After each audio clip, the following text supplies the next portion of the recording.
Chapitre 1. La dernière note à l'église de Rose Hill. C'était le genre de matinée qui faisait s'arrêter même les villageois les plus cyniques de Marlécombe, reconnaissants. La douce lumière dorée se déversait à travers les nuages vaporeux, caressant les toits de chaume des chaumières et tachant les pavés d'ombre filiforme. Du clocher de l'église de Rose Hill, la vieille cloche en laiton sonnait doucement les quarts d'heure, un son si familier qu'il était devenu le cœur du village. Miss Jane Marple, maintenant octogénaire, mais toujours aussi perspicace, était en train de ranger son tricot, assise près de la fenêtre de son salon. Ses aiguilles cliquetaient pensivement, tandis qu'elle terminait le dernier rang d'un délicat bonnet de bébé, pour personne en particulier, même si la préparation était toujours de mise. Dehors, les haies de Church Lane étaient fraîchement taillées, et le vélo du facteur s'appuya un instant contre le portail du jardin de Madame Edna Grove, la veuve qui habitait 3 maisons plus loin et chantait dans la chorale de l'église avec ce que beaucoup appelaient une vigueur inattendue. « Je suppose qu'elle portera son chapeau bleu, » murmura Miss Marple, celui au bleuet fané. « Elle le porte toujours quand l'évêque vient lui rendre visite. » Car aujourd'hui avait lieu la matinée chorale printanière de l'église, une tradition villageoise pittoresque, bien moins formelle que la veille de Noël ou de Pâques, mais tout aussi appréciée. C'était un événement modeste, musique d'orgue, chants joyeux, gâteaux éponges dans la salle paroissiale, et un mince filet de ragots déguisé en critique chorale. Miss Marple, bien que n'étant pas choriste régulière, elle avait autrefois été assez adroite avec un contre-champ, ne manquait jamais l'événement. La musique était passable, la compagnie parfois amusante, et surtout, c'était une rare occasion d'observer, calmement et attentivement, les drames changeants de la vie du village. Lorsque mademoiselle Marple arriva à l'église de Rose Hill, son sac à main et un programme plié à la main, les bancs étaient déjà remplis. Elle prit sa place habituelle, 3e en partant du fond, à droite, d'où elle avait une vue imprenable sur le chœur et l'assemblée. Le chœur bruissait d'énergie au premier rang, une douzaine de voix en robe crème. Au centre se tenait Edna Grove, la veuve au chapeau de bleuet. Son dos était raide et son recueil de cantiques serré dans ses mains jointives. À sa gauche se trouvait une jeune fille, Bethany Drew, peut-être 16 ans, tout en coudes et boucles indisciplinées, et à ses côtés, le révérend Allerton, qui tapotait le pupitre avec impatience tandis que l'organiste, M. Pritchard, jouait avec un jeu de cordes rigide. Il y eut un léger bourdonnement d'attente. Puis la musique commença. L'hymne d'ouverture, « All Things Bright and Beautiful », commençait assez doucement, même si les notes aiguës de Bethany tremblaient et qu'une des basses arrivait avec un temps plein en retard. Mais au début du 2e morceau, une interprétation ambitieuse de demeurer avec moi.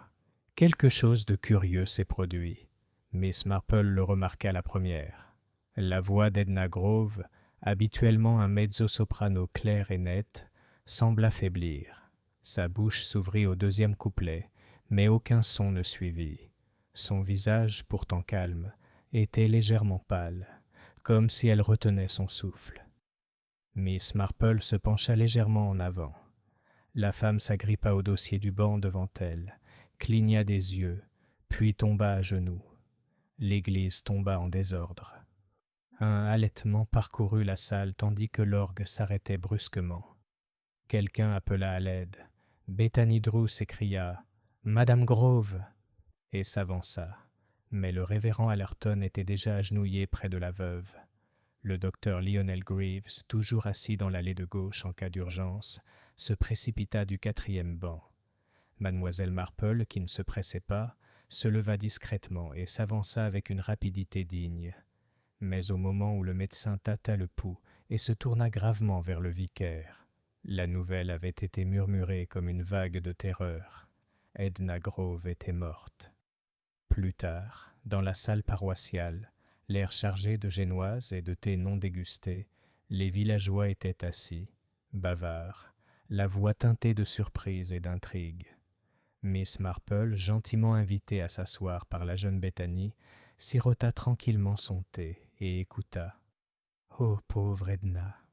murmura Madame Larche, l'historienne sociale autoproclamée de Marleycombe. « Elle semblait en pleine forme la semaine dernière. Je l'ai même vue tailler des rosiers. »« Le cœur, » dit le boucher, Monsieur Dilly en se tapotant la poitrine d'un air entendu. « C'est toujours le cœur qui est en cause dans ces morts subites. Une minute, il chante. La minute suivante, il disparaît. »« Tu crois qu'elle savait quelque chose ?» murmura Miss Penelope Hartley, la cordeuse d'orgue à temps partiel du village, et la fouineuse à temps plein. « Tu savais quelque chose ?» Madame Larche fronça les sourcils. « Ne sois pas morbide, Penny. C'était une vieille veuve solitaire. » Miss Marple ne répondit pas, mais son regard se porta sur la table où la robe de cœur d'Edna était maintenant soigneusement pliée. Quelque chose dans sa chute, dans l'expression de son visage. Ce n'était pas seulement le vide d'une mort subite, mais une profonde tristesse, comme si sa dernière pensée n'avait pas été la douleur, mais la trahison. Elle se souvenait aussi d'autre chose. Pendant le deuxième cantique, juste avant l'effondrement d'Edna, la vieille femme avait jeté un regard perçant vers le banc du fond à gauche, celui près des fonds baptismaux en pierre. Un petit détail, presque un réflexe, mais Miss Marple, qui avait passé sa vie à collectionner de tels fragments, l'avait rangé comme une épingle dans un coussin. La police est arrivée dans l'heure. L'inspecteur Chittenden, un homme au col raide et à la conversation plus raide encore, semblait irrité d'avoir été rappelé à son déjeuner dominical. Il prit consciencieusement les dépositions, s'enquit de la santé d'Edna. Elle n'avait rien de digne d'être mentionné. De ses ennemis, aucun, apparemment, et de ses éventuelles allergies connues, pas même le rhume des foins. Lorsque Miss Marple a discrètement expliqué que ce décès lui avait semblé inhabituel, l'inspecteur a simplement répondu « Sauf votre respect, Miss Marple, les morts subites chez les femmes âgées ne sont pas rares. »« Non, » dit-elle doucement, « mais d'après mon expérience, ils se produisent généralement dans les cuisines ou les fauteuils, pas en chantant leur hymne préféré, après avoir l'air d'avoir vu quelqu'un qu'ils préféreraient ne pas voir. » L'inspecteur ne répondit pas, mais sa plume grattait un peu plus fort sur la page. Ce soir-là, tandis que le crépuscule couvrait Marleycombe de longues ombres, Miss Marple s'assit de nouveau près de sa fenêtre. Le tricot, oublié sur ses genoux, reposait sur elle. Dans sa tête, elle rejouait la scène, le regard d'Edna, l'hymne, le bref silence, l'effondrement. Il y avait quelque chose dans la musique, ou plutôt, quelque chose juste avant. Un subtil changement d'atmosphère, et autre chose, une note déplacée. Elle se leva, prit son carnet, celui qu'elle utilisait pour jardiner, même s'il servait à de nombreuses fins, et fit une courte liste. 1. Veuve Edna Grove, effondrement soudain pendant l'hymne. J'ai regardé vers le banc du fond avant de m'effondrer. Peur. Reconnaissance. 3. Aucune cause immédiate trouvée. Il ne s'agit pas d'une maladie connue. 4. Robe et programme du cœur peut contenir des indices. 5. Que fredonnait-elle mardi dernier? Ce petit air étrange, le dernier point qu'elle a souligné. Pour Miss Marple, cette chanson oubliée, fredonnée distraitement par Edna dans son jardin en arrosant ses digitales, avait une mélodie curieuse, envoûtante, presque étrangère. Et maintenant qu'elle y pensait, ce n'était pas le genre de chanson qu'on fredonnerait sans raison. Dehors, la cloche de l'église a sonné 7 fois. À l'intérieur, Miss Marple replia son carnet. Il y avait eu un meurtre à Marleycombe. Elle en était désormais certaine. Et quelqu'un dans l'église de Rose Hill avait tué dans un silence parfait. Chapitre 2. Thé, murmures et la choriste. Le lendemain matin, le ciel gris anglais se leva dans un silence couvert, sans être menaçant ni amical, simplement vigilant. À Marleycombe, cela signifiait que le linge serait étendu de toute façon, que les scones lèveraient tout de même, et que le village poursuivrait sa routine polie habituelle, avec toutefois un léger mouvement des rideaux et un morceau de sucre supplémentaire dans le thé pour le réconforter. Au numéro 6 de Lavender Lane, le plateau du petit déjeuner de Miss Marple était posé soigneusement sur sa table de chevet. Un seul œuf à la coque, légèrement trop cuit, du pain grillé avec une fine couche de marmelade de Séville, et le Écho du matin plié avec soin sur la page nécrologique. Le journal, bien sûr, n'avait pas encore publié un mot sur Edna Grove. Il faudrait encore un jour ou deux avant que cette tristesse provinciale ne se propage suffisamment loin pour être enregistrée. Mais le village lui-même n'avait pas besoin d'encre pour commémorer cet événement. Les rumeurs s'étaient déjà mises à l'œuvre. Lorsque Miss Marple entra dans High Street peu après 10h30, soi-disant pour acheter des clous de girofle pour son gâteau à l'eau de rose et du fil pour sa broderie, elle trouva Marlécombe en effervescence. Devant le marchand de légumes, Madame Bloxham chuchota avec animation à M. Harris, le maître de poste, tout en faisant semblant d'inspecter une grappe de prunes abîmée. De l'autre côté de la rue, Bigsby, le labrador du major Penworthy, aboyait comme pour exhorter son maître à cesser de raconter pour la 3e fois comment Edna s'était un jour évanouie à la vue d'une chauve-souris dans le grenier de l'église. Miss Marple, saluant gracieusement tout le monde, s'arrêta brièvement devant la pharmacie où la jeune Bethany Drew, la fille de chœur, était assise sur un banc bas, les genoux repliés et les yeux bordés de rouge. « Bonjour, ma chère, » dit Miss Marple d'une voix douce mais résolument posée. « Puis-je m'asseoir » Bethany renifla et hocha la tête sans croiser son regard. Miss Marple s'installa à côté d'elle et lissa sa jupe. « Je suppose que vous êtes encore sous le choc, » dit-elle doucement. Bethany hocha de nouveau la tête. « Elle s'est effondrée, » murmura la fille. « J'étais juste là. Un instant elle allait bien, puis plus rien. » Un silence s'installa entre eux, non pas gêné, mais partagé, tandis que la brise apportait un léger parfum de lavande et une légère odeur métallique provenant de la quincaillerie voisine. Miss Marple attendait, comme elle seule savait le faire, avec patience plutôt qu'avec pression. « Elle avait été bizarre toute la semaine, » dit enfin Bethany. « Madame Grove, pas malade ni rien, juste calme, distraite. Elle fredonnait tout le temps, tu sais, de drôles de petites mélodies. Mais mardi, après l'entraînement, elle m'a demandé si j'en avais déjà entendu parler. La prière du marin. » Miss Marple cligna des yeux. « L'hymne » Bethany secoua la tête. « Non, elle a dit que ce n'était pas un hymne, c'était quelque chose de plus ancien, une chanson populaire peut-être. Elle a dit qu'on la chantait autrefois pour mettre les marins en garde contre certaines criques. Comme c'est curieux. Elle a dit qu'elle l'avait entendue à nouveau récemment et que ça lui avait donné des frissons. Puis elle m'a dit de n'en parler à personne. » Bethany regarda Miss Marple, les yeux écarquillés d'inquiétude. « Mais je ne pense pas que ce soit une vraie chanson. J'ai demandé à M. Pritchard, l'organiste, et il n'en avait jamais entendu parler. Il a dit qu'elle se souvenait probablement mal. Mais...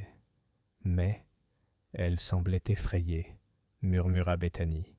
Je pensais que c'était juste parce qu'elle était vieille et seule. » Miss Marple posa une main chaleureuse sur celle de la jeune fille. « Vous avez été gentil avec elle, j'en suis sûre, et vous l'êtes encore aujourd'hui. » Bethany esquissa un petit sourire tremblant. Elle a aussi dit autre chose, à propos du retour de quelqu'un. Elle n'a pas dit qui.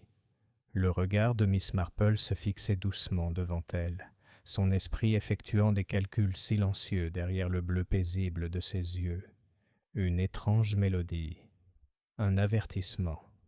Quelqu'un revint. Elle se leva en souriant. « Merci, Bethany.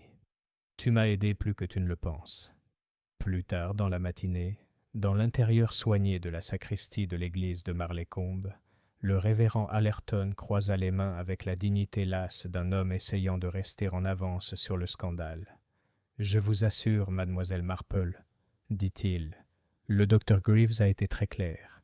Il s'agissait probablement d'une crise cardiaque, de cause naturelle. Edna n'était pas une jeune femme. »« Certainement pas, » acquiesça Miss Marple, « mais elle n'avait aucun malaise connu, aucun symptôme, et elle s'est effondrée non pas dans un évanouissement, mais dans ce qui ressemblait À mes yeux, certes peu qualifiée, à une détresse aiguë, une peur particulière, n'est-ce pas? Le révérend hésita. C'était un homme grand, aux traits anguleux, qui clignait nerveusement des yeux. Elle était inhabituelle ces dernières semaines. Elle a manqué une répétition, la première depuis des années, et est partie avant le thé à la guilde des femmes. C'était avant-dernier jeudi? Oui. Et quelqu'un de nouveau est arrivé au village récemment? Le vicaire fronça les sourcils, puis s'éclaira. Il y avait cet homme de Londres, M. Roderick Blaine. Il était venu faire des recherches sur les inscriptions médiévales de l'église. Il semblait inoffensif. Il a passé 3 nuits au Hare and Thistle, puis il est reparti. Mais Edna le connaissait à peine, j'en suis sûr. Miss Marple sourit gracieusement. J'adore quand les Londoniens viennent fouiller nos vieux murs. Ils ne réalisent jamais que la véritable histoire se trouve dans les gens. Son prochain arrêt, délibérément, fut la boutique du village. Non pas pour des marchandises, elle avait du fil à profusion et des clous de girofle pour 2 hivers, mais pour discuter. Et la commerçante, Madame Cribine, était toujours obligeante. « Edna Grove !» soupira Madame Cribine d'un ton dramatique. « Voilà une femme qui gardait la tête haute. Dommage pour son défunt mari. Noyé, n'est-ce pas? Il y a des années. Il est allé se promener près du barrage et n'est jamais revenu. »« Tragique, » dit Miss Marple, « et étrange, si je me souviens bien. Cela a-t-il jamais été expliqué? »« Oh, un accident, ont-ils dit. J'ai glissé. Les rochers étaient glissants. »« Oui. Mais n'avait-il pas une bonne assurance? » Madame Cribin haussa les sourcils. « Il l'a fait. Et Edna a vécu assez modestement malgré cela, j'ai toujours pensé. Une femme discrète, qui n'a jamais voyagé, qui ne s'est jamais remariée. Pas de visiteurs? 1 ou 2 fois peut-être. Un neveu de Douvres et une femme, un drôle de type, arrivé l'automne dernier. Cheveux roux, voix forte.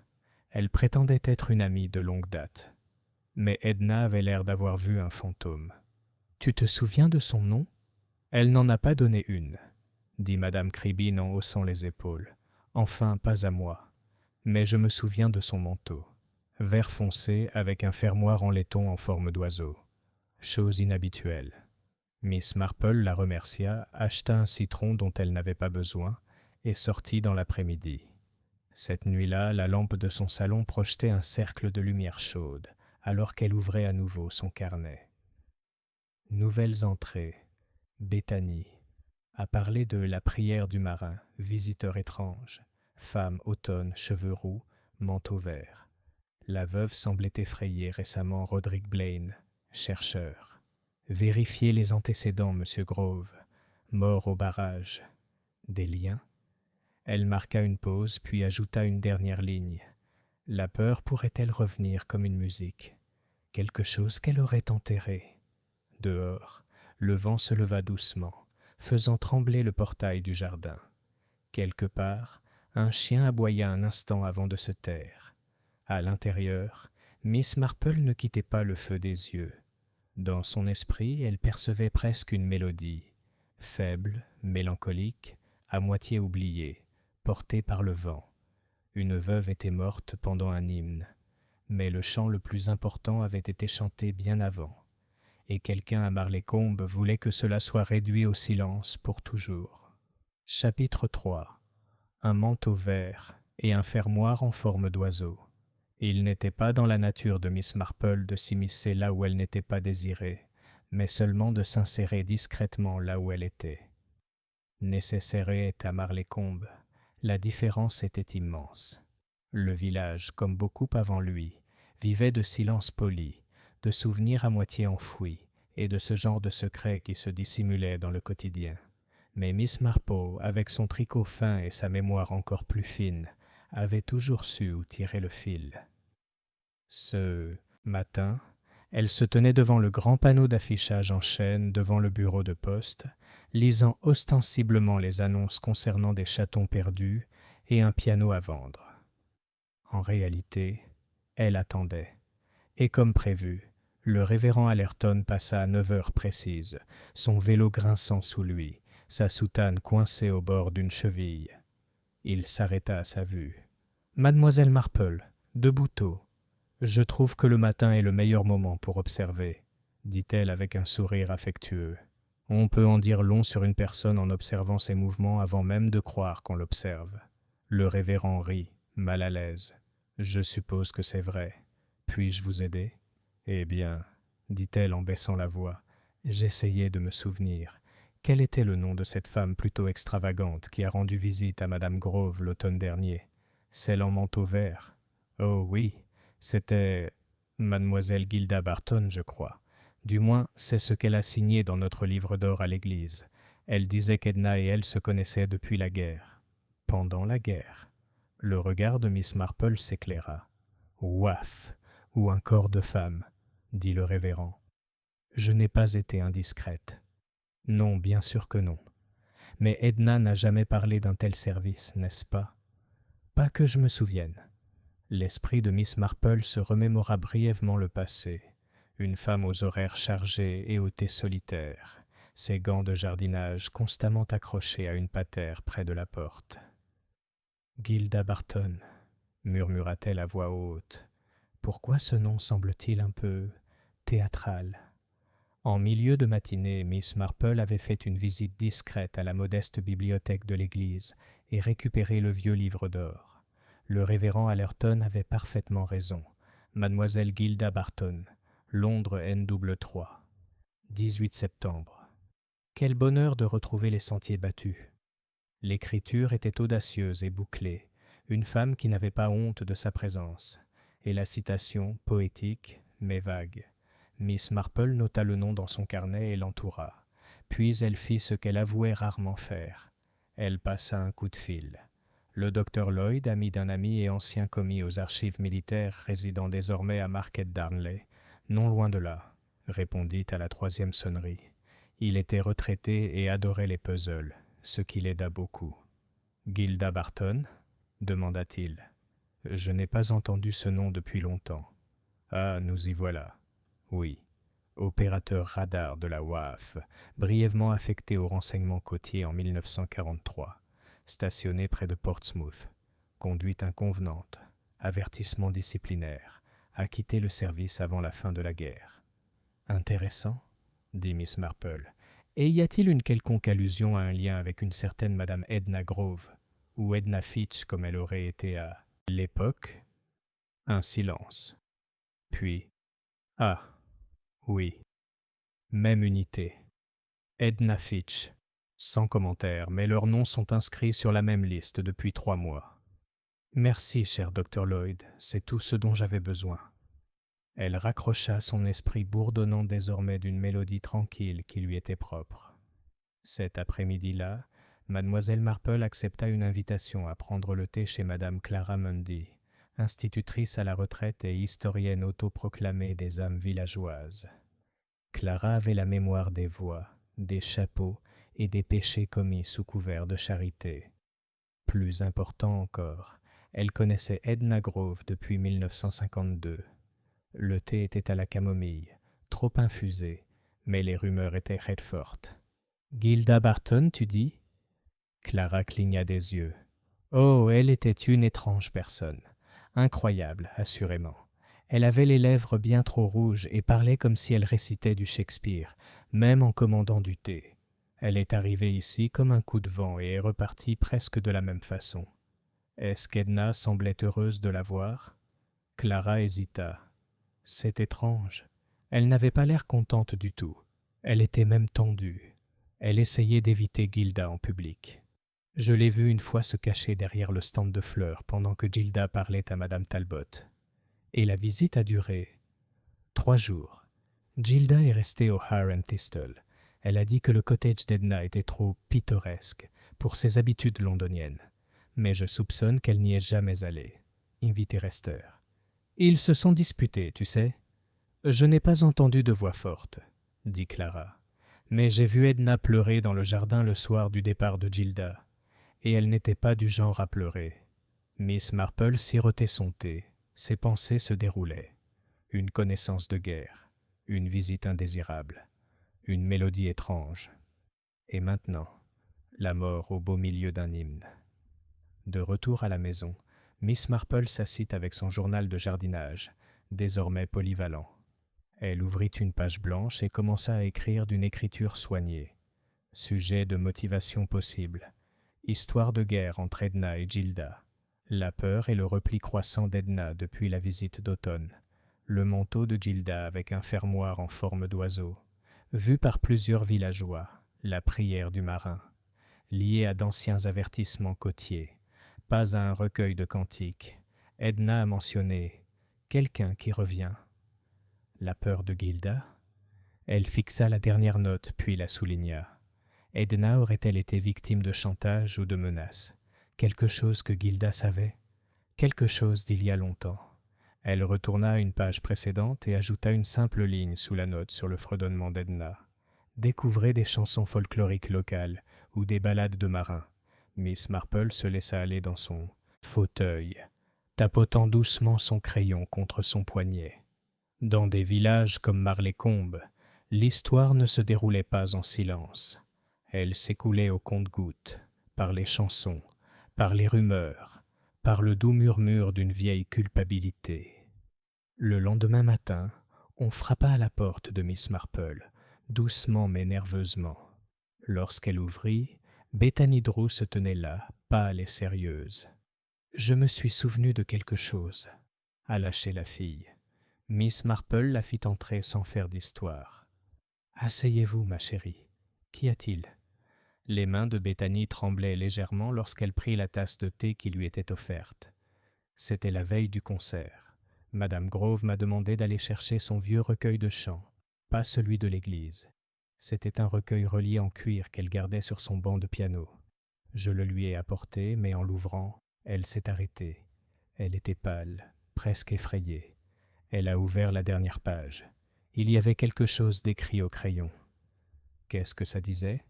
Bethany hésita. Je n'ai pas bien vu, mais j'ai vu 3 mots. Elle se souvient encore. Le souffle de Miss Marple s'arrêta. Puis elle a refermé le livre rapidement et m'a dit de filer. Mais elle avait l'air... Bethany secoua la tête. Elle avait l'air hantée. Miss Marple tendit la main vers son carnet, presque avec révérence. Merci, ma chère. C'est courageux ce que tu as fait. Bethany semblait au bord des larmes. Penses-tu que quelqu'un tuait son? Miss Marple prit la main de la jeune fille dans la sienne.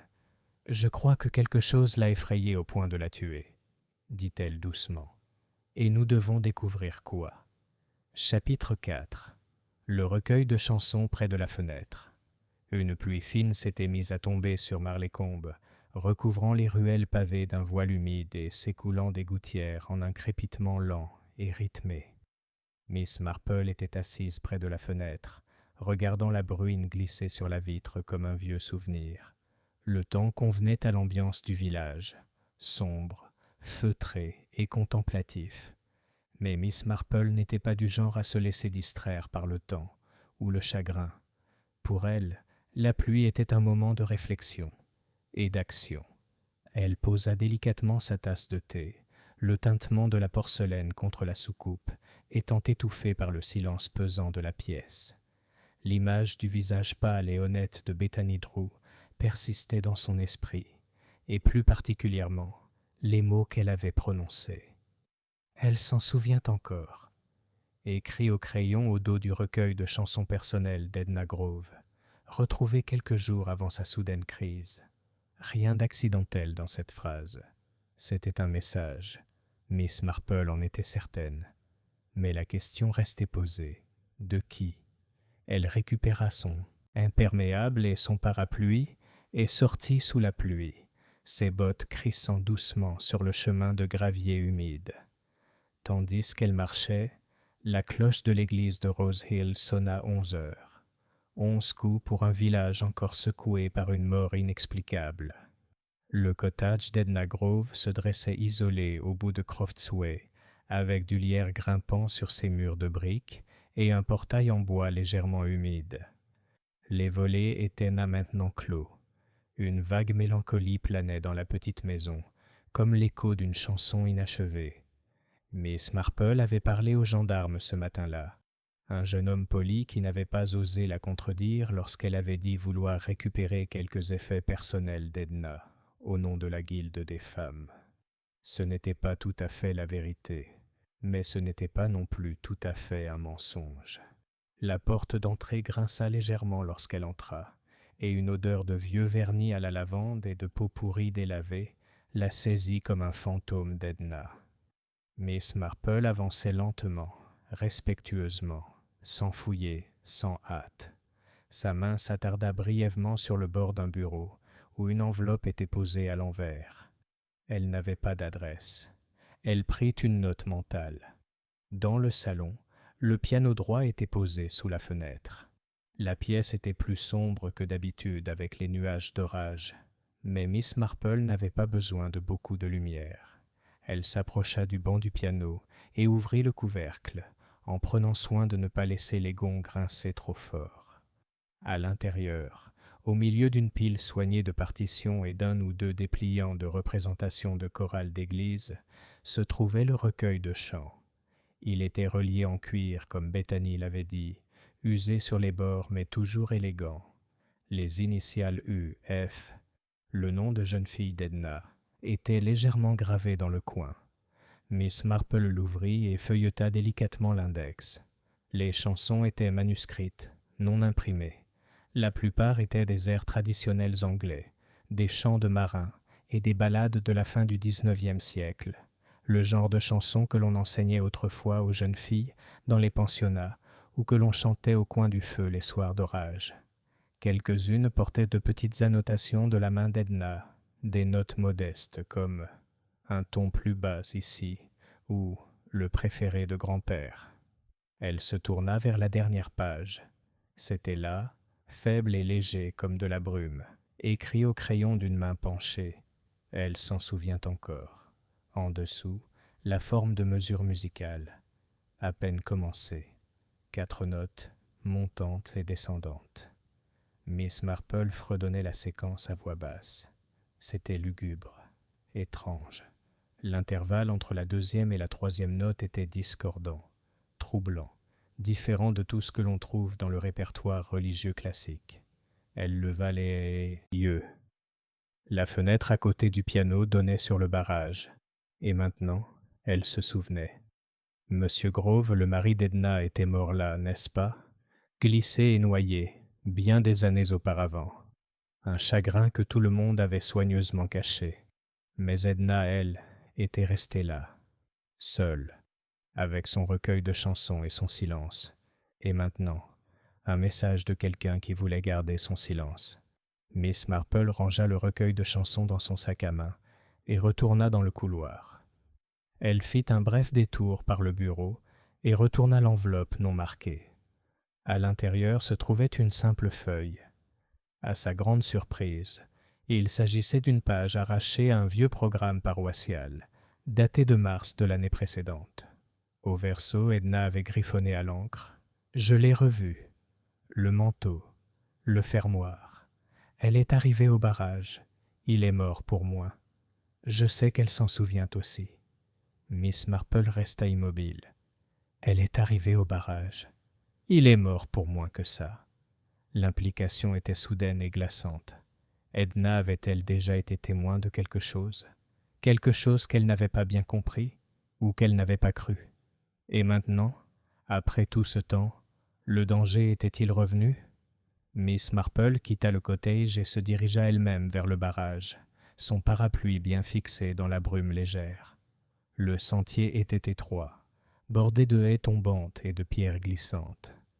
Rares étaient ceux qui venaient ici désormais. C'était un coin retiré du village, pittoresque en été, mais solitaire hors saison. Le barrage lui-même était modeste, une pente de béton moussu, avec des grilles en fer rouillé et tordues. En contrebas, l'eau ruisselait et écumait, tourbillonnant dans un bassin qui avait autrefois coûté la vie à plusieurs personnes, peut-être même à plusieurs. Miss Marple se tenait à la balustrade et baissait les yeux.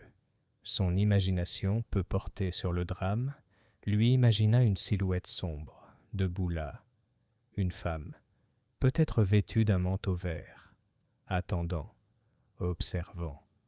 Peut-être une fois de plus, récemment, comme Edna l'avait écrit. Elle s'agenouilla légèrement et examina le bord du sentier. Pour la plupart, l'herbe semblait intacte, mais Miss Marple remarqua la légère courbure des brins, la forme déformée d'un talon. Récent, ces 2 derniers jours. Quelqu'un était revenu. Ce soir-là, elle partagea le thé avec le docteur Lionel Graves dans son bureau tapissé de livres. C'était un vieil ami, vif et pragmatique, et l'un des rares hommes du village à ne pas être menacé par son intelligence. « Je vais vous dire ce que je trouve bizarre, » dit-il en versant une gorgée de cognac dans sa tasse. Le cœur d'Edna Grove était en parfaite santé. Rien d'anormal dans ses examens médicaux. Elle n'a jamais manqué un examen. En fait, elle était plutôt obsédée par sa santé. Aucun signe d'AVC, ni d'empoisonnement. Aucune trace de toxine dans les échantillons que j'ai prélevés. Aucun dommage aux organes principaux. Juste un effondrement soudain. Mort de peur si l'on en croit ces choses. Oui, oui, répondit Miss Marple calmement. Dans les bonnes circonstances. Le médecin leva les yeux. Vous pensez qu'elle a vu quelqu'un qui l'a électrocutée ? Je crois qu'elle a vu quelqu'un qu'elle croyait mort, dit-elle doucement. Ou du moins, quelqu'un qu'elle avait enfoui dans son esprit. Et ce souvenir a refait surface, tel un fantôme en laine verte, et l'a démasqué. Le docteur Greaves posa sa tasse. Avez-vous un nom ? Pas encore, dit Miss Marple, mais j'ai une chanson. Cette nuit-là, elle joua à nouveau les 4 notes étranges sur son piano. Lentement, doucement. Elle les laissa résonner dans le silence. Et puis, comme elle s'y attendait, le reste de la mélodie lui est venu. Pas de mémoire, mais d'une histoire d'il y a longtemps. Une chanson folklorique, pas n'importe quel chant de marin, mais une ballade sur la trahison. Un marin attiré vers la mort par une femme déguisée. Les villageois ne la chantaient jamais à l'église, bien sûr. On la considérait comme un mauvais présage. Mais les vieilles chansons ont une longue mémoire, et certaines chansons sont des confessions déguisées. La prière du marin. Edna s'en souvenait, et quelqu'un d'autre aussi. Maintenant, la mélodie résonnait à nouveau à travers Marleycombe, et cette fois, Miss Marple écoutait. Chapitre 5. Les fantômes du barrage. Le lendemain, un épais brouillard régnait, non pas celui théâtral qui s'épaissit et s'infiltre dans les rues londoniennes des films policiers, mais celui, bas et humide, qui colle à la peau et s'insinue dans le col. Marleycombe était enveloppé de ce brouillard, un silence argenté qui ternissait les couleurs et adoucissait les sons, comme si le village tout entier avait sombré dans un état de demi-sommeil. Pour un observateur non averti, c'était le jour idéal pour rester à l'intérieur avec un scone et une bouilloire fumante. Pour Miss Marple, c'était un jour pour creuser. Elle marcha lentement, d'un pas posé, le long du sentier qui menait au barrage. L'herbe était glissante sous ses pieds, et l'air sentait la pierre mouillée et la fumée lointaine. Son parapluie était enroulé sous son bras. Elle n'en avait pas besoin. Le brouillard ne tombait pas. Il persistait simplement. Miss Marple n'était pas sûre de ce qu'elle cherchait, seulement qu'elle ne l'avait pas encore trouvé. Il manquait quelque chose, un lien, une confirmation, un détail trop vague pour être mémorisé. Mais elle avait confiance en l'une de ses méthodes les plus fiables, revisiter la scène et laisser l'environnement parler. Alors qu'elle s'approchait du barrage, elle remarqua quelque chose de curieux. Au détour du chemin, juste avant la balustrade, quelqu'un avait déposé un bouquet frais, des fleurs sauvages, des primevères jaunes, des jacinthes des bois et 3 coquelicots rouge sang. Les sourcils de Miss Marple se froncèrent. Ce n'était pas un mémorial officiel. Il n'y avait pas eu de deuil public ici pour Edna Grove, et certainement pas pour M. Grove, dont la mort accidentelle avait été poliment oubliée des années auparavant. Et pourtant, ce petit hommage solennel était là, déposé avec soin. Elle s'accroupit et inspecta le bouquet. Il était entouré d'un ruban vert. pas seulement vert, mais d'un velours émeraude profond. Elle le toucha doucement. Le tissu était coûteux, presque théâtral. Son esprit revint instantanément à Gilda Barton. Cheveux roux, manteau vert, fermoir oiseau, et maintenant un ruban vert noué avec un nœud de deuil. Edna Grove avait eu peur. Elle avait laissé entendre, et même écrit, que quelqu'un était revenu, quelqu'un qui était déjà passé par là. Peut-être au barrage, peut-être le jour de la mort de son mari. Et maintenant, quelqu'un laissait des fleurs à un homme que l'on croyait oublié depuis longtemps. Miss Marple rentra chez elle, sécha ses bottes et écrivit une lettre. Pas une lettre ordinaire, mais une lettre très précise, adressée à une amie qui lui devait un petit service. Son amie, Lady Millicent Brunbury, était depuis longtemps mécène du théâtre local du Sussex et avait autrefois tenu une liste détaillée d'acteurs, de sociétés dramatiques et d'artistes de réputation modeste.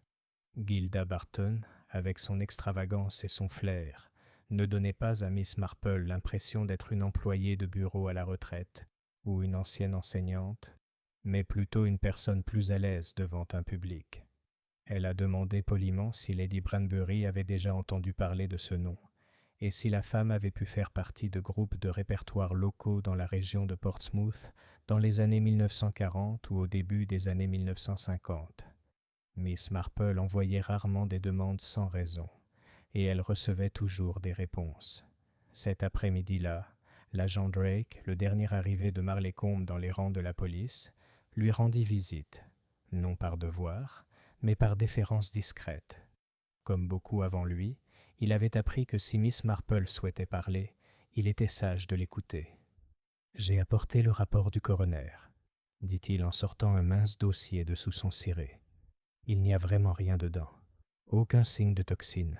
Une insuffisance cardiaque est indiquée comme cause immédiate. » Mais le docteur Greaves n'a pas semblé convaincu. « Non, » répondit Miss Marple en prenant le rapport de ses doigts gantés, parce qu'elle n'était pas du genre à s'arrêter comme ça, pas sans raison.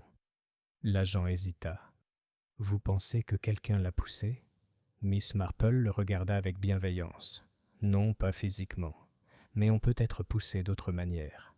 Par la peur, par le souvenir, par la culpabilité. » Il hocha la tête, hésitant. « On a un peu parlé. Le révérend Allerton a parlé d'une visiteuse l'année dernière. Une femme. »« Oui, » dit Miss Marple d'une voix faible et posée. « Une femme qui a apporté avec elle un passé qu'Edna avait longtemps tenté d'enterrer. Et maintenant, cette femme est peut-être de retour. » L'agent Drake jeta un coup d'œil autour de son salon, visiblement incertain s'il s'agissait encore d'une conversation à la table du thé ou d'une enquête officielle. Miss Marple lui tapota la main.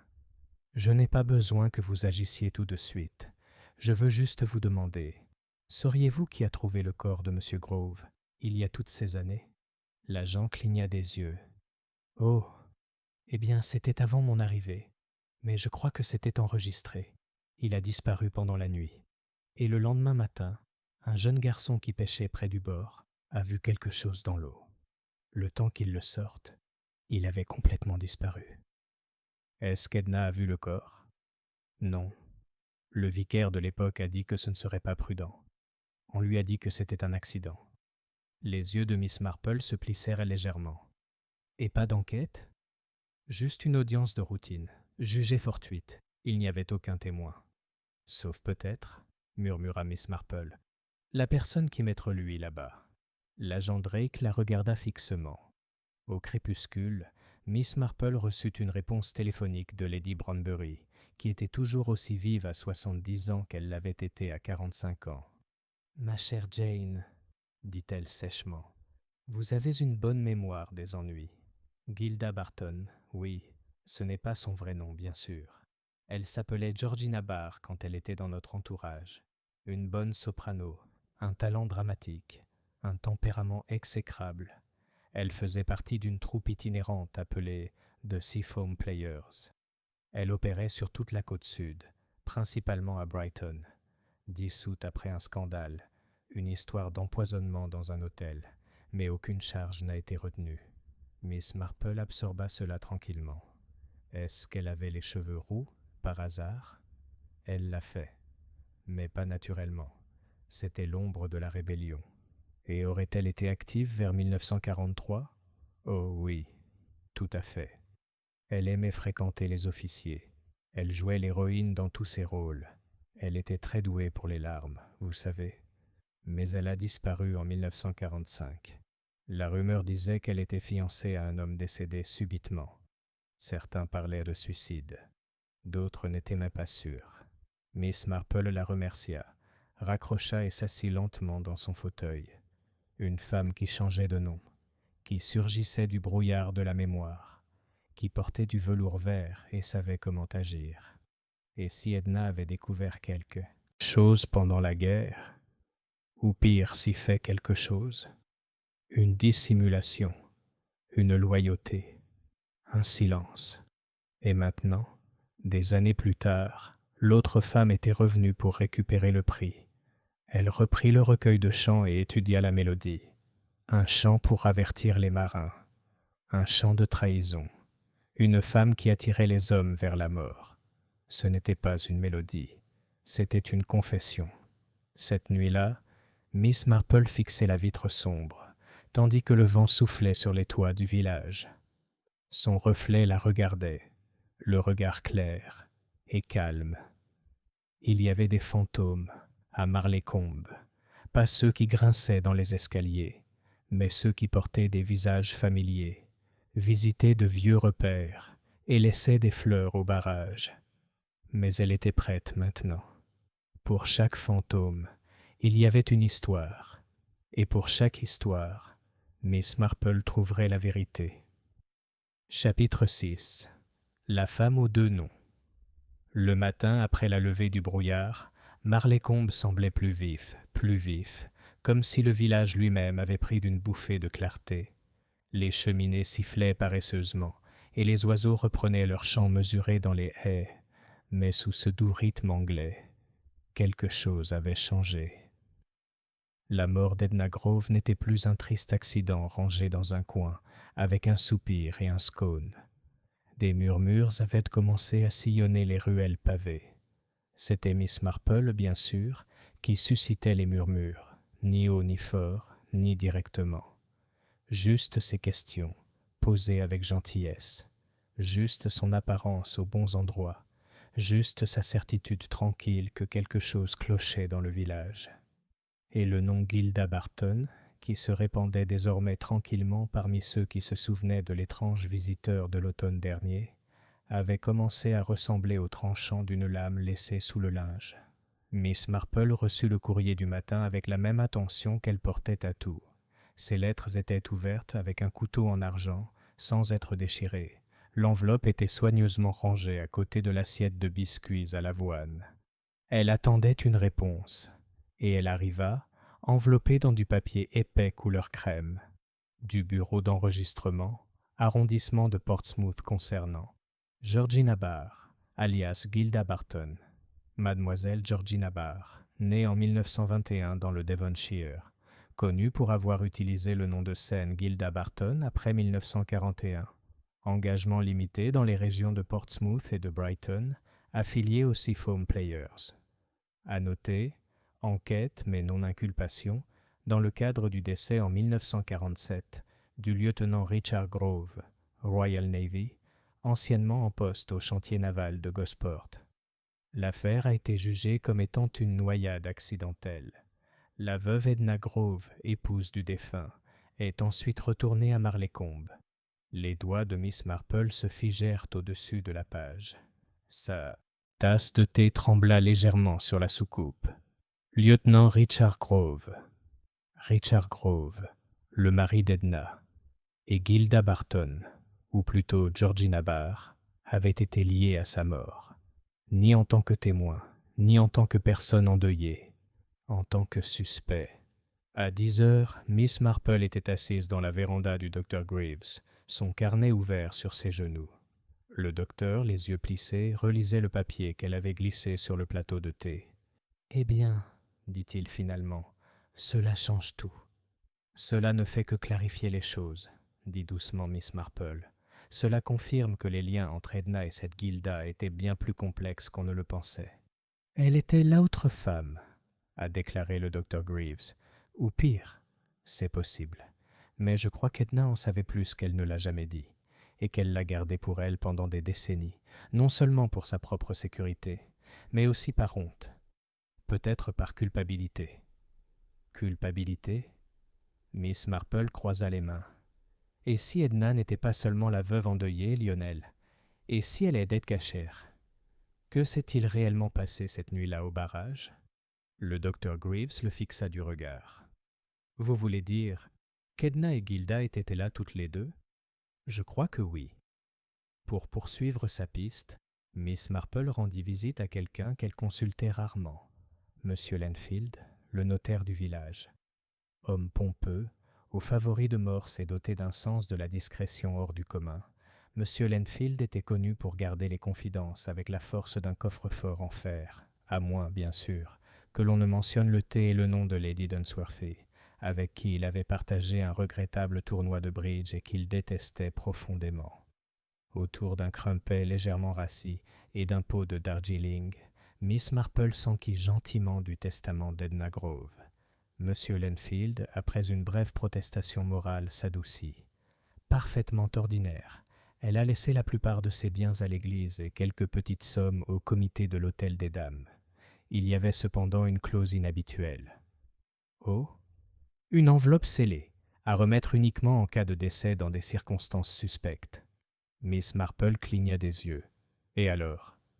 Les autorités ont conclu à une mort naturelle, a-t-il déclaré. Je ne l'ai donc pas ouvert. Miss Marple se pencha légèrement en avant. Puis-je vous parler franchement, monsieur Lenfield? L'avocat, ajustant son gilet, hocha la tête. Je pense que cette enveloppe pourrait contenir des informations cruciales pour prévenir de nouveaux dommages. Edna Grove craignait quelque chose et a tenté de laisser un avertissement. Si sa mort n'est pas accidentelle, il est de votre devoir d'agir avec sa prudence. Monsieur Lenfield hésita puis soupira. Très bien, ouvrons-la ensemble. Dans son bureau lambrissé, à côté d'une étagère de livres de droit que personne n'avait ouvert depuis le couronnement, Monsieur Lenfield a utilisé un coupe-papier pour découper l'enveloppe. À l'intérieur se trouvait une seule feuille. À lire si je meurs subitement ou de manière anormale. Si je suis parti et que ce n'était pas à cause de l'appel naturel de Dieu, alors Gilda est revenue. Elle viendra peut-être sous un autre nom, mais elle aura le manteau. Elle était là la nuit où Richard est mort. Je l'ai vue. Je l'ai aidé à le cacher. J'étais faible. J'avais peur. J'ai recommencé à chanter la chanson, celle des docks, celle qu'elle détestait. Je pensais que si elle l'entendait, elle saurait que je m'en souvenais. Si vous lisez ceci, trouvez le manteau. Par exemple, Miss Marple ferma les yeux. Ce n'était pas seulement un souvenir, c'était un règlement de compte. Cet après-midi-là, l'agent Drake frappa à sa porte, les sourcils froncés, perplexe. Il tenait un paquet humide enveloppé dans une toile cirée. « J'ai trouvé ça, dit-il. Près du barrage, pris dans un accroc. » Miss Marple le déballa soigneusement. C'était un manteau vert, velours, délavé mais d'une élégance indéniable, et toujours attaché au col, un fermoir distinctif, en laiton vieilli, en forme d'oiseau en plein vol. « La femme aux deux noms, » murmura Miss Marple. Drake s'éclaircit la gorge. « Miss Marple, je ne pense pas qu'elle ait quitté le village. » Miss Marple leva brusquement les yeux. « Vous l'avez vue? » ?»« Non. Mais M. Cray du Hare and Thistle dit qu'une femme correspondant à sa description est revenue, 2 nuits seulement avant la mort d'Edna. Elle a utilisé un autre nom cette fois, Madame Barnes. Elle est partie tôt le lendemain matin, avant le lever du soleil. Elle est venue pour observer, dit doucement Miss Marple, pour s'assurer que son vieux secret était toujours enfoui. Et quand elle a entendu Edna chanter cette chanson, Miss Marple termina sa phrase doucement. Elle savait qu'elle devait agir. Ce soir-là, assise près du feu, son châle tiré vers elle, Miss Marple fredonna une dernière fois l'air du marin. Les notes montaient et descendaient, étranges et tristes. Dehors, Marleycombe s'installa dans la nuit. Mais à l'intérieur, Jane Marple a écrit 3 noms dans son carnet. Georgina Barr, Gilda Barton, Madame Barnes. Toutes la même femme. Toutes se cachent derrière des performances. Mais Miss Marple n'était pas un public. Elle se préparait pour l'acte final. Chapitre 7. La chanson sous le plancher. Le lendemain matin, l'aube se leva avec une clarté presque perturbante après la brume et la mélancolie de la semaine. La lumière du soleil éclairait les pignons et les cheminées de Marleycombe comme un objet fraîchement récuré. Mais tandis que les toits du village brillaient et que les oiseaux chantaient joyeusement, les pensées de Miss Marple restaient aussi obscures que l'intérieur de l'église de Rose Hill, par un dimanche pluvieux. Elle avait veillé tard la veille, reconstituant un puzzle auquel il manquait des pièces depuis longtemps. Une veuve chantant une vieille rengaine, une femme aux noms multiples et au manteau qui ne disparaissait pas complètement. Un marin mort depuis longtemps, peut-être pas par accident, mais par intention. Et maintenant, un avertissement venu d'au-delà la tombe. L'enveloppe d'Edna Grove, ouverte comme un murmure trop tard. Elle sentait que la vérité était proche. Il était temps de visiter le seul endroit qu'elle avait évité depuis le début, le salon d'Edna Grove. En milieu de matinée, Miss Marple se tenait de nouveau sur le seuil du cottage d'Edna, recouvert de lierre. L'agent Drake lui avait accordé 1 heure de plus de solitude à l'intérieur, avant l'arrivée du coroner pour ranger les effets personnels restants. Les pièces semblaient différentes maintenant. Pas simplement vides, mais perturbées. Pas violemment, mais doucement, comme si un secret avait traversé les murs et laissé les rideaux de travers. Miss Marple retira ses gants et franchit prudemment le seuil. Elle passa devant l'étroite cuisine, dont les tasses à thé fleuri étaient encore sur l'étendoir. Elle s'arrêta un instant dans le bureau, où Edna avait autrefois griffonné des lignes sur un programme religieux et laissé une enveloppe de peur que personne ne la croie. Puis, enfin, elle entra dans le salon. La pièce était immobile comme un tableau. Le piano, droit et résolu, se dressait près de la large fenêtre à guillotine. Un vase de roses séchées, depuis longtemps fané, pendait lourdement sur le rebord. La grille du foyer était propre, le tapis bien brossé. Pourtant, quelque chose dans le silence semblait attendre. Miss Marple traversa la pièce et s'agenouilla de nouveau près du banc du piano, bien qu'elle l'eût déjà fouillé une fois. Elle ouvrit le couvercle. Partition, bien rangée, recueil de chansons, comme avant. Mais ses yeux se posèrent maintenant sur le plancher en dessous. Elle se leva, déplaça le banc sur le côté et tapota du doigt le bord du sol. Son regard scruta la plinthe. Là, un léger espace, un demi-pouce, où une planche plongeait légèrement plus bas que ses voisines. Miss Marple fouilla dans son sac à main et en sortit un petit couteau à fruits en argent. Avec un léger grognement et une force qu'on ne pourrait attendre d'une dame âgée, elle glissa la lame sous le tranchant et souleva délicatement la lame. Le conseil s'élevait. En dessous, niché dans un espace peu profond tapissé d'un tissu délavé, se trouvait une fine boîte métallique. Miss Marple la souleva délicatement et la posa sur le plateau du piano. Le fermoir était ancien, mais fonctionnel. Elle l'ouvrit. À l'intérieur se trouvaient plusieurs objets. La première, une photo en noir et blanc. 2 jeunes, femmes en uniforme, Edna et Gilda, se serraient les épaules. Les bords de la photo étaient effilochés, mais les visages étaient nets. Edna réservée, les lèvres à peine relevées en un sourire. Gilda, ou Georgina, était radieuse. Son sourire était large, ses yeux débordant de vie. Le deuxième, un programme de théâtre. Les joueurs de Seafoam présentent La Tempête, daté de juillet 1946. Le nom de Gilda, Miranda, était entouré au crayon. Le troisième, un morceau de papier plié, jauni par le temps. Miss Marple l'ouvrit avec précaution. Août 1947. À Edna. Si jamais quelque chose m'arrive, souviens-toi de ce que nous avons fait. Je n'ai jamais voulu l'aimer. Mais tu m'as dit de mentir. Tu as dit que c'était plus sûr comme ça. Si vous lisez ceci maintenant, alors peut-être êtes-vous prêt à dire la vérité. Je l'aimais. Je ne l'ai pas tué. Tu as vu ce qui s'est passé. Dis-leur que ce n'était pas moi. J. Miss Marple a lu la note 2 fois. Puis elle se rassit lentement sur l'accoudoir du canapé, le regard rivé vers la fenêtre. Le jardin dehors était animé de feuilles tremblantes. Le soleil illuminait les hortensias. Mais à l'intérieur, un souvenir s'éveilla. Pas seulement celui d'Edna, pas seulement celui de Gilda, mais celui d'une nuit lointaine, au bord de l'eau, où des choix avaient été faits. Elle regarda à nouveau les mots. « Tu as vu ce qui s'est passé ?» Alors Edna avait menti. Pas simplement par omission, pas seulement par silence. Elle avait témoin quelque chose et avait ensuite choisi de le cacher. Par peur? Peut-être. Par loyauté? Peut-être pas. Miss Marple se leva et remit la boîte dans sa cachette. Cet après-midi-là, elle a invité Bethany Drew à prendre le thé. La jeune fille paraissait pâle, comme si le poids de la mort d'Edna la pesait chaque jour davantage. Mais il y avait aussi une certaine douceur en elle, une sincérité qui obligeait Miss Marple à choisir ses mots avec soin. « Il y a quelque chose que j'aimerais que tu entendes, » dit-elle doucement. Elle s'approcha du piano et joua les 4 premières notes, la même mélodie envoûtante du répertoire d'Edna. Puis elle se retourna.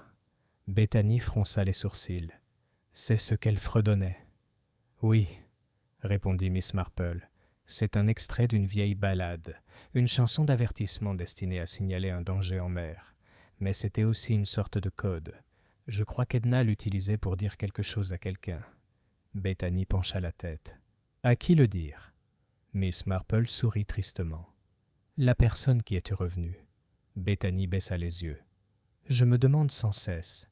Ai-je raté quelque chose ? Essayait-elle de me le dire ? » Moi. Miss Marple tendit la main et la prit. Tu étais son réconfort, pas sa conscience.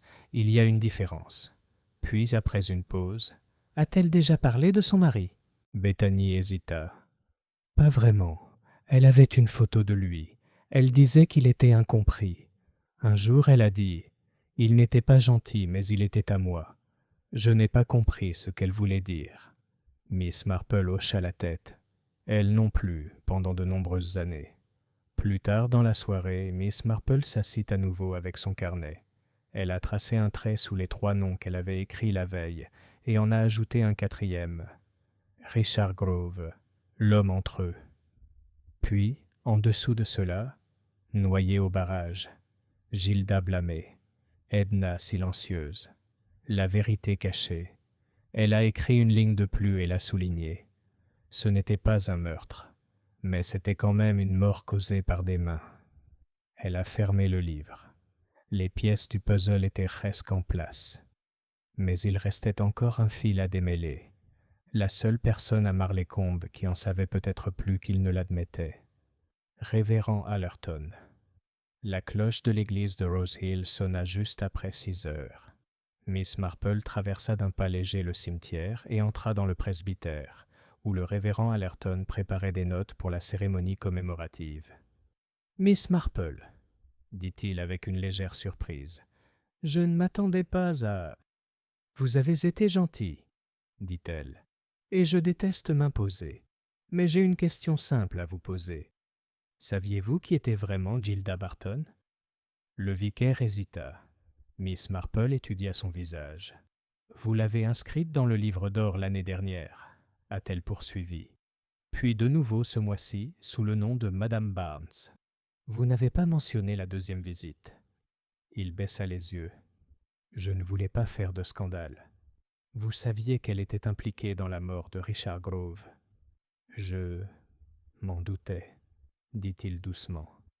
Edna est venue me voir en octobre dernier, toute bouleversée. Elle m'a dit qu'une femme était revenue dans sa vie, et avec elle, tout ce qu'elle avait tenté d'enterrer. Et vous avez conseillé le silence. J'ai conseillé la prière, dit-il. J'avais peut-être tort. Miss Marple le regarda. Peut-être, mais maintenant il faut terminer ce qu'Edna n'a pas pu faire. Chapitre 8. Le mémorial qui a tout changé. C'était un jeudi matin doux et ensoleillé lorsque Marleycombe se rassembla pour dire adieu à Edna Grove. Le village, toujours bien rangé malgré son deuil, emplissait les bancs de l'église de Rose Hill d'un silence respectueux, de chapeaux fleuris et du parfum des lys. Même ceux qui n'avaient jamais particulièrement aimé Edna étaient venus, comme on le fait souvent en pareils endroits, non pas toujours pour pleurer, mais pour témoigner. Et dans un village comme Marleycombe, témoigner était primordial. Miss Marple arriva à 10 minutes près et prit sa place habituelle au 3e banc en partant du fond, à droite. C'était le même banc où elle s'était assise lors de la matinée chorale du printemps, celui-là même d'où elle avait vu Edna Grove s'effondrer au son « De demeurer avec moi ». Un hymne différent serait chanté aujourd'hui, mais Miss Marple soupçonnait que le fantôme de ce moment persisterait tout de même dans les chevrons. L'église se remplit lentement. Bethany Drew était assise avec la chorale, les mains jointes sur les genoux. Elle ne portait pas de robe, seulement un cardigan noir et un chemisier blanc au col effiloché. Son regard était concentré, introspectif et immobile. Miss Marple ressentit une légère pointe d'inquiétude pour la jeune fille. Le révérend Allerton monta en chaire tandis que les derniers fidèles s'installaient. Sa voix, posée quoique un peu formelle, ouvrit le culte par les passages habituels de l'Ecclésiaste et des psaumes. Ce n'était ni froid, ni intime, juste, convenable. Un rituel public accompli dans le bon ordre, avec l'intonation juste. Mais c'est l'éloge funèbre qui a provoqué le changement. C'était une femme discrète, dit le révérend, mais pas oubliable. Elle avait du chagrin, oui, et il faut le reconnaître. Un mari perdu, des amis partis prématurément.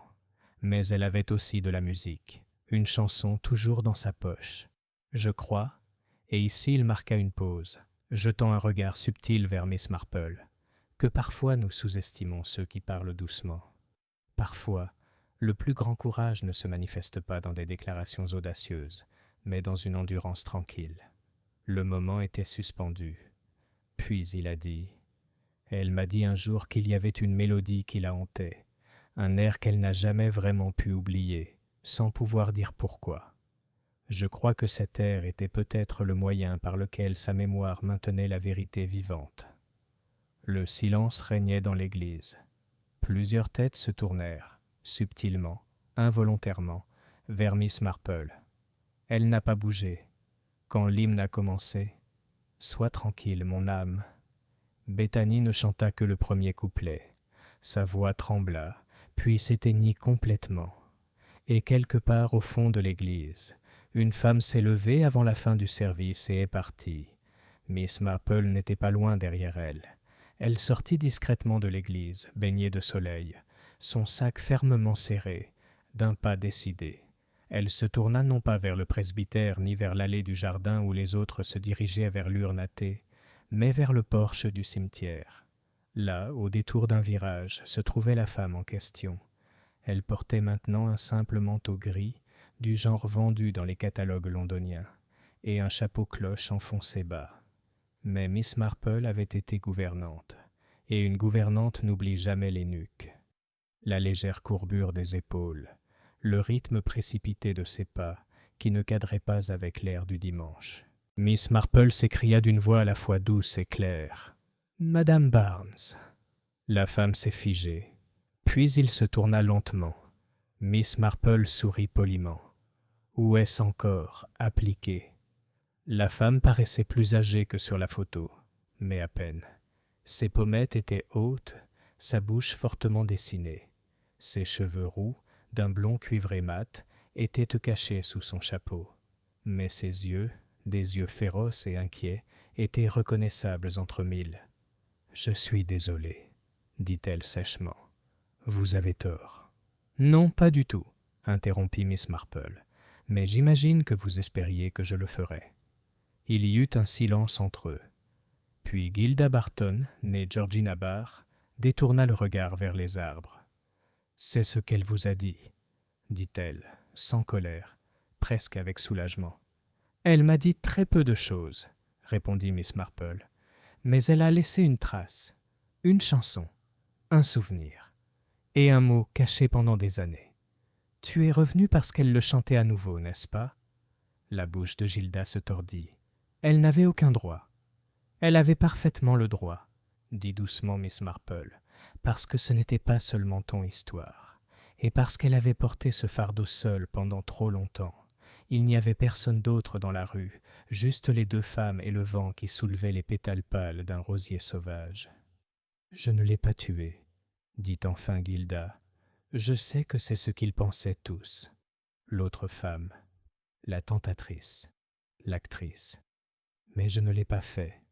Je te crois. » Cela l'a surpris. « Tu le fais ?» Miss Marple hocha la tête. « Parce que le mot d'Edna ne vous accusait pas. Il implorait son pardon. Pour son silence. Pour avoir laissé les accusations vous être imputées. » Gilda baissa les yeux sur ses gants. Ses mains tremblaient. « Il était ivre, » dit-elle, en colère. Je lui avais dit que j'allais tout raconter à Edna, que je ne supportais plus de le voir en cachette. Il était furieux.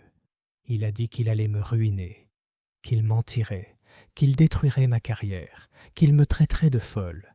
Et puis Edna est arrivée. Ses yeux se sont fermés. Elle a tout entendu. Et pendant un instant, j'ai pensé qu'elle pourrait le rejoindre. Elle l'aimait, voyez-vous, même quand il était cruel. Mais non, elle s'est interposée entre nous. « Et que s'est-il passé ?» demanda doucement Miss Marple. « Il a trébuché, » murmura Gilda. « Edna a crié. Il s'est retourné et l'a attrapé. Ou peut-être a-t-il simplement perdu l'équilibre. Il faisait sombre. Il y avait des cris. Et puis, il a disparu. L'eau, le bruit qu'elle faisait, je l'entends encore. » Miss Marple la laissa parler. On est resté là, figé. Puis Edna m'a pris la main et m'a dit « On n'en parle jamais, jamais. Tu m'entends ?» J'avais 26 ans. Elle était plus âgée, plus sage. J'étais d'accord. Et ainsi tu as disparu. Il le fallait. La troupe s'est dissoute. J'ai quitté le théâtre. Je suis devenu quelqu'un d'autre. Et quand tu es revenu l'année dernière, elle m'a écrit une lettre. Elle disait vouloir faire la paix. Mais quand je suis arrivé, elle a paniqué. Elle m'a vu et a changé d'avis. Elle a dit qu'il valait mieux taire le passé. Elle avait tort, dit Miss Marple. Je sais. Le vent se leva à nouveau. Gilda se retourna pour partir. Où vas-tu aller maintenant ? Demanda Miss Marple. Je ne sais pas, dit-elle, mais j'avais besoin d'aller jusqu'au bout. J'avais besoin de savoir si elle me pardonnait. Miss Marple fouilla dans son sac à main et lui tendit une copie de la note d'Edna, celle cachée sous le plancher. Gilda le lut lentement. Quand elle leva les yeux, ses yeux se remplirent de larmes. Elle s'en souvenait. Miss Marple esquissa un petit sourire triste. Elle l'a toujours fait. Ce soir-là, le village se rassembla à la salle paroissiale pour le thé et le souvenir, comme le voulait la coutume. Des assiettes de génoise circulaient, et l'on murmurait « Quel dommage !» et « Quelle femme charmante !» La conversation dériva lentement vers le banal, l'exposition florale à venir, les haies à tailler, et les habituelles plaintes concernant les tourtes à la viande de M. Dillet. Miss Marple ne s'attarda pas longtemps. Elle rentra chez elle, enfila ses pantoufles et s'assit près du feu. Dehors, le ciel prit une teinte rose pâle et la cloche de l'église sonna 6 fois. Elle ouvrit son carnet et écrivit « La vérité a fait surface. La justice n'est pas celle du droit, mais celle de la mémoire. Gilda n'a pas tué Richard Grove, Edna non plus, mais le silence était une forme de violence en soi. Elle a fermé le livre. La chanson oubliée de la veuve avait été rappelée et chantée jusqu'à sa note finale. Chapitre 9. La lettre laissée dans la stalle du cœur. 2 jours après la cérémonie commémorative, l'atmosphère à Marlécombe avait retrouvé une certaine normalité, du moins la version villageoise. Les théières sifflaient à nouveau dans les cuisines bien rangées. Le marchand de journaux discutait de politique avec sa femme à travers le rideau de la boutique, et le vieux monsieur Beechcroft se plaignait à nouveau des corbeaux qui lui volaient ses groseilles. Mais sous le retour des bonnes manières, un murmure résonnait encore dans certains foyers, des murmures à propos de cette femme rousse, du mystérieux bouquet du barrage, et plus curieusement, d'un certain air qui, selon certains, les hantait aussi, même si aucun ne pouvait fredonner plus de 3 notes hésitantes. Miss Marple, quant à elle, poursuivait ses journées avec une détermination tranquille. Elle ne faisait aucune déclaration grandiloquente, ne proposait aucun résumé. Elle n'avait même pas parlé de sa conversation avec Gilda Barton à qui que ce soit d'autre qu'au Dr. Greaves et au révérend Allerton, car d'après son expérience, la vérité n'avait pas besoin de fanfare. Il lui suffisait de la placer, comme la dernière pièce de broderie, le dernier point qui, une fois posé, consolidait tout. Ou du moins c'est ce qu'elle pensait, jusqu'à ce que la lettre apparaisse. C'était un samedi matin pluvieux lorsque le révérend l'envoya chercher. Elle le trouva en train de faire les 100 pas nerveusement dans la sacristie, ses mains habituellement fermes tordant l'ourlet de sa soutane comme s'il s'agissait d'un torchon de cuisine. « Vous allez me prendre pour un fou, » dit-il sans préambule, « mais j'ai eu cette étrange impression toute la matinée, comme si j'oubliais quelque chose d'important. Je suis descendu tôt pour trier les dossiers de la chorale pour les vêpres de demain, et il était là, glissé sous l'exemplaire de Bethany Drew. Ô Dieu, notre secours dans les siècles passés. » Il tendit une enveloppe. C'était une simple lettre de couleur crème, adressée avec une écriture fine et bouclée, à quiconque ose révéler la vérité. Miss Marple le prit avec précaution. Le rabat n'était pas scellé. Elle sortit la lettre et la lut en silence, les lèvres fines. « J'ai gardé le silence plus longtemps que je n'aurais dû. Je sais ce qui s'est passé cette nuit-là.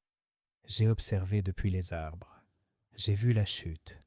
J'ai vu le cri, silencieux, étranglé, puis noyé dans le ruissellement de l'eau.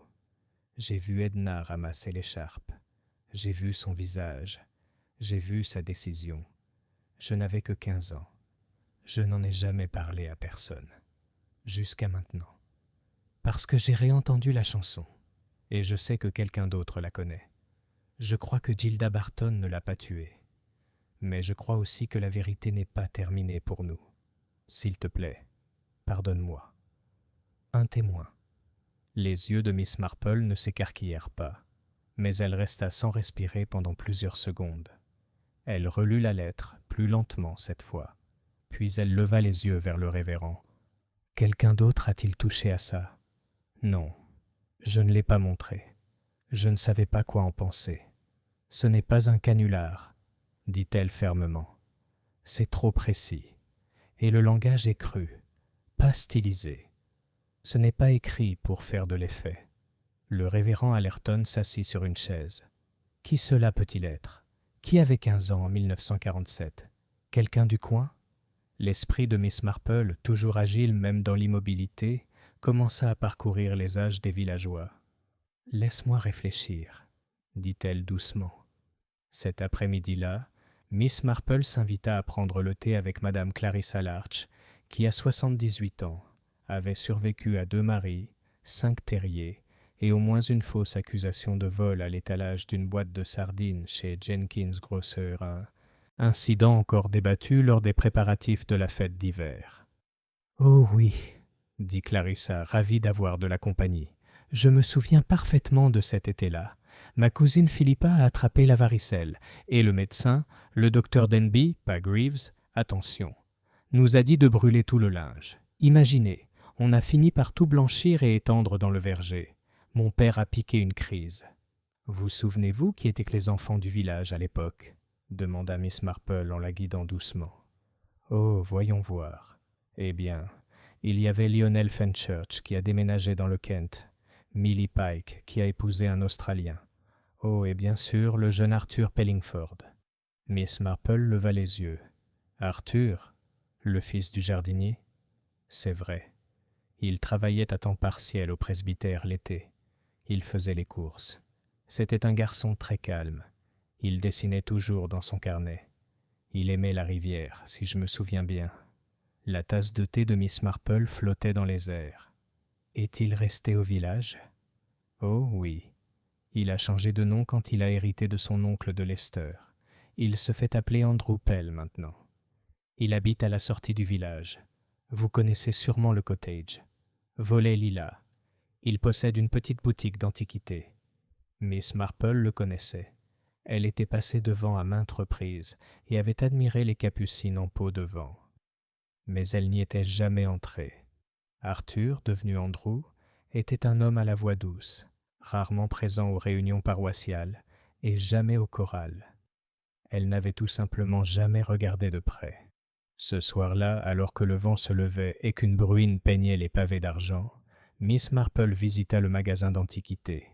Le panneau au-dessus de la porte disait « Les curiosités de Pell, le temps préservé ». La cloche tinta lorsqu'elle entra. Une odeur de cire, de vieux papier et de bois flottait dans l'air. La boutique était remplie de vitrines, d'horloges au tic-tac poli et de piles de folios reliés. Un chat-borgne sommeillait sur un tabouret de velours. Andrew Pell émergea de derrière un rideau, s'essuyant les mains sur un chiffon. Il était grand, les épaules voûtées, avec un visage qui exprimait la douceur de quelqu'un qui n'avait jamais été troublé par la confrontation. « Mademoiselle Marple, dit-il, légèrement surpris.